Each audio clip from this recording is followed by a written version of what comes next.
કડી અને વિસાવદર બંને વિધાનસભાની પેટા ચૂંટણી માટેની મતગણતરીના રૂઝાન આવવાની શરૂઆત અને એમાં કડીની સૌથી પહેલા વાત જ્યાં 16 કળાએ કમળ ખીલ્યું છે।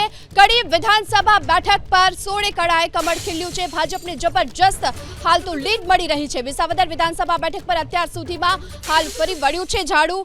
આ સાથે જ કડી વિધાનસભા બેઠક પર ભાજપ ઉમેદવારની પ્રચંડ જીત નિશ્ચિત જોવામાં આવી રહી છે। અત્યાર સુધીના તમામ 13 રાઉન્ડની જો વાત કરવામાં આવે તો હાલ ભાજપના રાજેન્દ્ર ચાવડા આગળ છે। કડી વિધાનસભા બેઠક પર 16 કળાએ કમળ ખીલ્યું છે। અત્યાર સુધીના તમામ 13 રાઉન્ડની હાલ ગણતરી થઈ ચૂકી છે અને ભાજપના રાજેન્દ્ર ચાવડા આગળ છે અને આ સાથોસાથ જો કે વિસાવદરમાં પણ 12 રાઉન્ડના અંતે 6 રાઉન્ડથી આગળ છે। અત્યાર સુધી વિસાવદરમાં પણ કુલ 12 રાઉન્ડની મતગણતરી છે પૂરી થઈ ચૂકી છે અને આ સાથે જ અત્યાર સુધીના આ તમામ 13 રાઉન્ડ જેમાં કડીમાં ભાજપને 24,700 મતની લીડ મળી છે। ભાજપના રાજેન્દ્ર ચાવડા જેમને જબરજસ્ત લીડ મેળવી છે। વિસાવદરમાં 12 રાઉન્ડના અંતે 6 રાઉન્ડથી તેઓ આગળ ચાલી રહ્યા છે અને 12 રાઉન્ડના અંતે વિસાવદરમાં ગોપાલ ઇટાલિયાની વાત કરીએ તો 7,232 મતની લીડ મળી છે। ગોપાલ ઇટાલિયાને અત્યાર સુધીમાં 42,450 મત મળ્યા છે। ભાજપના કિરીટ પટેલને માત્ર 35,218 મત મળ્યા છે। તો કડીમાં હાલ જે પ્રમાણે ભાજપ છે આગળ છે। આ તરફ વિસાવદર જ્યાં કોંગ્રેસને માત્ર 3,895 મત મળ્યા છે। અત્યાર સુધીમાં કુલ 12 રાઉન્ડની ગણતરી અને માત્ર 4 રાઉન્ડમાં ભાજપને વધુ મત મળ્યા છે અને બાકીના જે તમામ રાઉન્ડની મત ગણતરી છે તેની જો વાત કરીએ તો તેમાં આમ આદમી પાર્ટીને સૌથી વધુ મત મળી રહ્યા છે। કડીમાં જબરજસ્ત ભાજપ પણ હાલ મળી રહ્યા છે આગળ મત મેળવવામાં જોવા મળી રહ્યું છે। 16 કળાએ કમળ ખીલી ઉઠ્યું છે કડીમાં। તો આ તરફ વિસાવદરની વાત કરીએ કે જ્યાં વિસાવદરમાં આમ આદમી પાર્ટીને પણ સતત હાલ જબરજસ્ત મત મળી રહ્યા છે। આપણી સાથે અત્યારે મહેમાનો પણ છે તેમની સાથે સીધી આ વાત કરીશું। જે પ્રકારે હાલ સતત કડીમાં કોંગ્રેસનું પણ હાલ પ્રદર્શન ખૂબ જ સારું નથી રહ્યું એ જ પ્રકારે વિસાવદરમાં પણ જોવા મળી રહ્યું છે। આવું કેમ? આમ જોઈએ તો પેટા ચૂંટણીઓ જનરલી હોય છે એ જે શાસક પક્ષ હોય એની સાથે હોય એવું આપણે માનીએ છીએ એટલે કદાચ એની અસર હોય એક વસ્તુ છે। બીજું ક્યાંક જે કડીમાં ધારો કે હું ખુદ ગયો હતો ને 17 તારીખે જે વરસાદ પડ્યો ને એમાં કડી શહેરમાં ઘૂંટણ સમાણા પાણી હતા। તો આ જે ભારતીય જનતા પાર્ટી વિકાસની વાત કરે છે એમાં ક્યાંય બધી પોલો ખુલી ગઈ છે પણ તેમ છતાંય ક્યાંક કશોક એવા અતગંડા એમણે અપનાવ્યા જેના લીધે કદાચ એ આગળ છે એવું માનું છું। તો ભાજપનું શું કહેવું છે આ વિસાવદર અને કડી બંને તરફથી? ભારતીય જનતા પાર્ટી હંમેશા વિકાસની વાત સાથે જાય છે, ચૂંટણીલક્ષી રાજકારણ કરતી નથી। પણ કમનસીબે આ બે પેટા ચૂંટણીઓ હતી અને આપણે કડીની નોંધ લેવી જોઈએ કે કડીમાં કેટલી બધી ભારે બહુમતીથી ભારતીય જનતા પાર્ટી આગળ છે। જનરલી કોઈ શાસક પક્ષ હોય ત્યારે એને એન્ટી ઇન્કમ્બન્સી નડતી હોય છે પણ ગયા વખત કરતાં પણ જે વધારે મત આજે કડીમાં મળી રહ્યા છે એ જ બતાવે છે કે પ્રજા ભારતીય જનતા પાર્ટી સાથે છે, એના કરેલા કામો સાથે છે। ગુજરાતના મુખ્યમંત્રી ભૂપેન્દ્રભાઈ હોય કે સી આર પાટીલ સાહેબ પ્રમુખ હોય કે આદરણીય મોદી સાહેબની નીતિઓ સાથે આ ગુજરાતની જનતા ચાલે છે।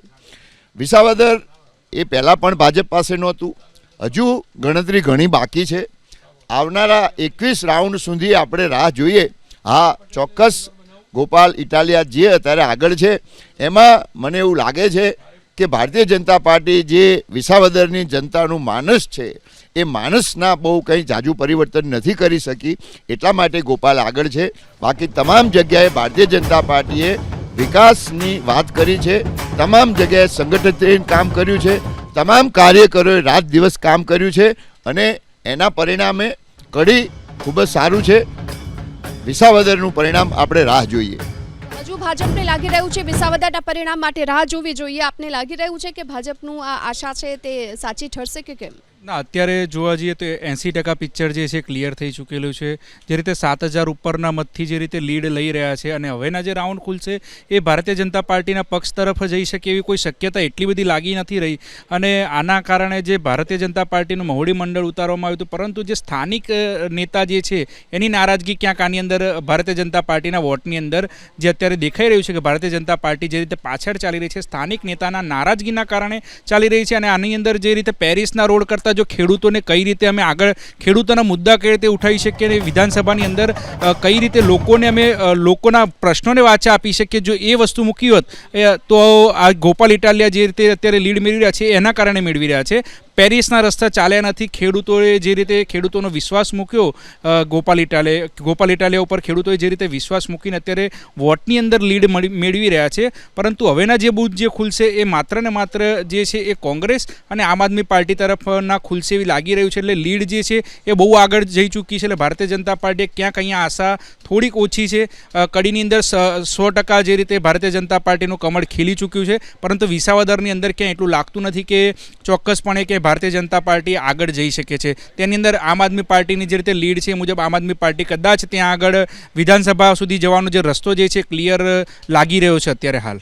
તો ભાજપને આશા છે, પરંતુ હાલ જે પ્રકારની લીડ સામે આવી રહી છે, ખાસ કરી ભાજપ વિસાવદર માટે હજુ પણ આશાસ્પદ દેખાઈ રહ્યું છે. જો કે ભાજપને 1 થી 3 થી 5 રાઉન્ડની અંદર જ માત્ર લીડ મળી હતી, બાકીના હજુ રાઉન્ડમાં નથી મળી લીડ. આપને લાગી રહ્યું છે 21 રાઉન્ડની અંદર 13 રાઉન્ડના પરિણામ જાહેર થઈ ચૂક્યા છે. ભાજપની આ પ્રકારની આશા લગભગ 50% ઉપર રાઉન્ડ પૂરા થઈ ગયા છે અને એની અંદર 7,000 જેટલી લીડ લીધી. એટલે 2-3 રાઉન્ડ ઠીક છે કે ભારતીય જનતા પાર્ટી એ જ લીધી છે, અને એ રાઉન્ડમાં પણ 800,000 વોટ એટલા જ એમાં પ્લસ નીકળી હતી ભારતીય જનતા પાર્ટી.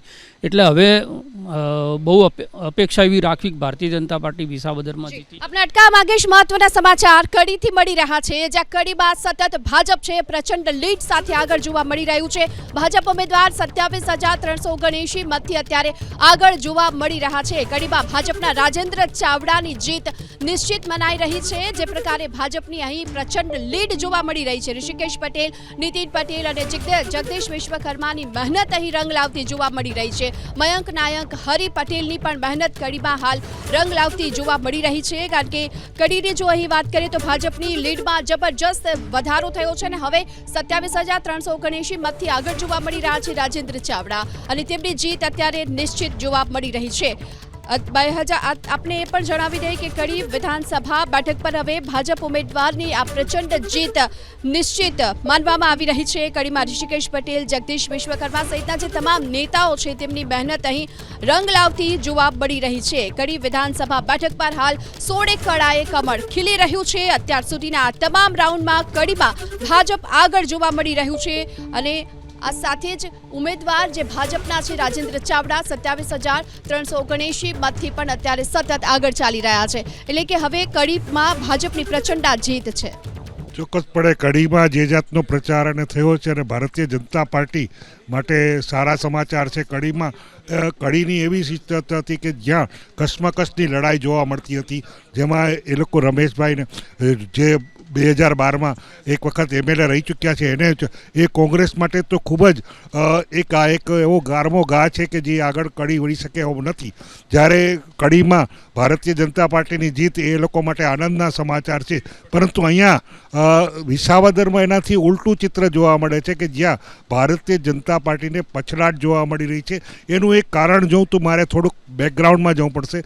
2017 પછી જે ભારતીય જનતા પાર્ટીએ 2019માં 26 પેટા ચૂંટણીઓ થઈ, એમાં 3માં એ લોકોએ ગુમાવેલું છે. અને ખાસ કરીને જે રાધનપુરની હતી કે જેમાં અલ્પેશ ઠાકોર બીજેપી કોંગ્રેસમાંથી લઈને બીજેપીમાં જોઈન્ટ થયા એના મતભેદોને કારણે, અને એને ટિકિટ આપી તો અલ્પેશ ઠાકોરનો પણ ત્યાં કારમો પરોજય થયો. એ જ વસ્તુ અહીંયા રિપીટ વિસાવદરમાં જોવા મળે છે કે વિસાવદર એક વખત ભૂતપૂર્વ મુખ્યમંત્રી કેશુભાઈ પટેલનો ગઢ ગણાતો હતો, જ્યાં ભારતીય જનતા પાર્ટીનો હંમેશા જીત થતી હતી. એ હવે વર્ચસ્વ તૂટી રહ્યું છે. અને અહીંયા આ એક વસ્તુ, એક બીજી વસ્તુ કે કિરીટ પટેલને જ્યારે ઉમેદવાર ચૂંટવામાં આવ્યા ત્યારે પણ મતભેદો હતા. અહીંયા જયેશ રાદડિયાએ કિરીટ પટેલને ઊભા રાખી. આમાં એવું કહેવામાં આવે છે કે જયેશ રાદડિયાનું મહોરું કિરીટ પટેલ છે. તો આ બાબતની પણ લોકોમાં નારાજગી હતી કે કારણ કે પાટીદારનું એનું વર્ચસ્વ ખૂબ જ હતું, અને એના હિસાબે એ લોકોને એમ હતું કે પાટીદારના વોટ મળશે. પણ અહીંયા જે ચિત્ર છે એ આખું ગોપાલ ઇટાલિયાએ ઊંધું વાળી દીધું છે. એનું મહત્ત્વનું કારણ કે એને વ્યક્તિગત સંપર્ક કરી 100 ગામડાઓથી વધારે જઈ અને 1 થી 10 વ્યક્તિઓને મળી એની સમસ્યાઓને ગ્રાઉન્ડ રિપોર્ટ તૈયાર કરી અને જે ક્રોપ વિકાસ અને જે ફોરેસ્ટ ઓફિસરના જે સમસ્યાઓ હતી કે જેનાથી નારાજ લોકો તો એને ઉજાગર કરવામાં ખૂબ જ સફળતા મળી. એનું પણ એક કારણ છે કે જે આની જીત પાછળની નિશ્ચિતતા બતાવે છે. જી, એટલે કે સ્થાનિક નેતાઓની નારાજગીની સાથોસાથ જે ઉમેદવાર ભાજપે નક્કી કર્યા હતા તેની પણ નારાજગી હતી અને તેના કારણે શું વિસાવદર બેઠક પર ભાજપનું આ પ્રકારનું પ્રદર્શન? જો વિસાવદરમાં ભાજપના પાર્ટીના ઉમેદવાર હતા કિરીટ પટેલ, કાર્યકર્તાના ઉમેદવાર નહોતા, કાર્યકર્તા એને ઈચ્છતા નહોતા. બીજું 2 પૂર્વ ધારાસભ્યો જે કોંગ્રેસમાંથી નામ પાડી ભાજપે લીધા હતા એ બંને ચોક્કસ દાવેદાર હતા. એ 2માંથી એકોની ટિકિટ ના આપીને કિરીટ પટેલને આપી. આ બંને નારાજ હતા. કિરીટ પટેલે આ બંનેને પોતાની રીતે મનાવ્યા કે વિરુદ્ધમાં કામ નહીં કરવાનું. એ લોકોએ વિરુદ્ધમાં જાહેરમાં કામ નથી કર્યું, પણ એના જે સમર્થકો હતા એ આમ આદમી પાર્ટી સાથે જોડાઈ ગયા. એને કારણે પણ આમ આદમી પાર્ટીને ફાયદો થયો છે. પ્લસ મારે ત્યાં જુનાગઢમાં ચૂંટણી દરમિયાન બધા નેતાઓ સાથે વાત હતી, ભાજપના નેતાઓ સાથે. એ બધાની એ હતું કે અહીંયા ઇલેક્શન ટુરિઝમ ચાલી રહ્યું છે. સૌરાષ્ટ્રના બધા જ પાટીદાર આગેવાનોને વિસાવદરની જવાબદારી સોંપી હતી. એ ખાલી આવીને શોબાજી કરીને મોઢું બતાવીને જતા રહેતા, કોઈ ત્યાં કામ કરવા લાગ્યા નહોતા. એને સામે કડીમાં અમદાવાદ અને ગાંધીનગરના કાર્યકર્તાઓ ધારાસભ્યો બધાને જવાબદારી સોંપી હતી. એ બધા સવારથી સાંજ સુધી ત્યાં રહેતા હતા અને બધાને બૂથની જવાબદારી એ લોકોએ જ્યાં કામ કર્યું એનું આ પરિણામ છે. વિસાવદરમાં માત્ર ઇલેક્શન ટુરિઝમ ચાલ્યું. બધા ફરવા આવતા હતા, આવીને ચા પાડી જઈને જમવાનું કરીને ત્યાંથી નીકળી જતા હતા. કોઈએ પાર્ટી માટે કામ નથી કર્યું. એને કારણે વિસાવદરમાં ભાજપને મોટો ફટકો પડ્યો છે. હજુ પણ એક વિસાવદર શહેર આવશે ત્યારે થોડીક લીડ આમ આદમી પાર્ટીની ઘટશે. બાકી બધા ગામો છે એ પણ આમ આદમી પાર્ટી સાથે છે, એટલે જાજો ફેર પડશે એવું લાગતું નથી. કારણ કે બાકી 45-55% ઓલો રેશિયો રહેશે. એક વિસાવદર શહેર પ્રોપર જ માં ભાજપને થોડોક ફાયદો થાય એવું છે. બાકી બધા બૂથો ઉપર આમ આદમી પાર્ટીનું વર્ચસ્વ છે. બીજું કે જ્યારે ઇલેક્શન જ્યારે થયું પહેલાં આમ આદમી પાર્ટી અગાઉથી જ ગોપાલ ઇટાલિયાને ઉમેદવાર જાહેર કરી દીધા. ઇટાલિયાએ 3-4 મહિનામાં એ પોતાનું વ્યાપક સંગઠન ઊભું કર્યું, પ્રચાર કર્યો, ગામે ગામે એના મોટા પોસ્ટરો લાગી ગયા. જ્યારે ચૂંટણી જાહેર થઈ ત્યારે બીજું કાંઈ મહેનત કરવાની નહોતી. એટલે એવું કહેવાય કે ગોપાલ ઇટાલિયા અને આ સાથે કિરીટ પટેલ આ બંને જે પ્રચાર પ્રસાર કરવામાં સૌથી આગળ ગોપાલ ઇટાલિયા નીકળી ગયા. સૌથી ગોપાલ ઇટાલિયા સૌથી એને 3 મહિનાનો સમય મળ્યો એને, બાકી બધાને 15 દિવસનો સમય મળ્યો આ ઉમેદવાર જાહેર થયા પછી. એટલે ગોપાલ ઇટાલિયાને માટે અગાઉથી એનું નામ જાહેર કર્યું ને એ કામે લાગી ગયો ત્યાં સંપર્ક